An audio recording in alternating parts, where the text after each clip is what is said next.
আজ আমি কথা বলবো এমন এক জাতির পক্ষে যাদের জমিনে সূর্য ওঠে কিন্তু তারা আলো পায় না, যাদের চোখে জল আছে কিন্তু সে জল মাটিতে পড়ে না, পড়ে আগুনে।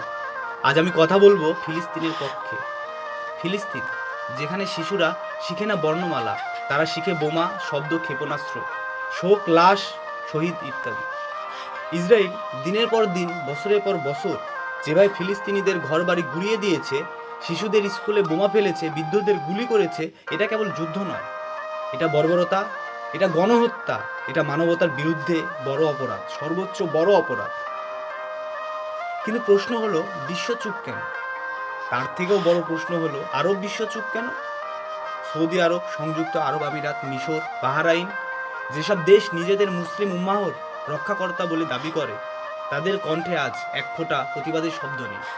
কেন নেই? কারণ তাদের হৃদয় এখন তেল সমৃদ্ধ কিন্তু বিবেক শূন্য। তারা এখন ক্ষমতার চেয়ারকে আগলে রাখে, সত্যকে নয়। তারা এখন চায় পশ্চিমাদের আশীর্বাদ, ফিলিস্তিনিদের নয়।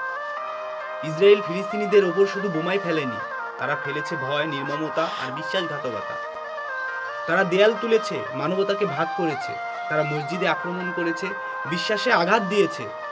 তারা মা বাবার কোল খালি করেছে, ভবিষ্যতের স্বপ্ন ভেঙে দিয়েছে। আর আমরা আমরা কি শুধু দেখেছি? আমরা শুধুই দেখেছি। আমরা কেঁদেছি, আমরা কিছু পোস্ট দিয়েছি, কিন্তু প্রতিবাদ করিনি, প্রতিরোধ করিনি, একতাও গড়িনি। আজ যদি আমরা চুপ থাকি, তবে কাল ইতিহাস আমাদেরকেও চুপ করিয়ে দেবে। ফিলিস্তিনিদের কান্নায় আজ আমাদের বিবেক ঝাঁকি না। আমরাও একদিন এমন সময়ের শিকার হব, কিন্তু তখন কেউ থাকবে না আমাদেরও পাশে। তাই চলুন, আজ আমরা শুধু ফিলিস্তিনের জন্য নয়, মানবতার জন্য দাঁড়াই, সত্যর পক্ষে কথা বলি, আরব বিশ্বকে জাগাতে চেষ্টা করি।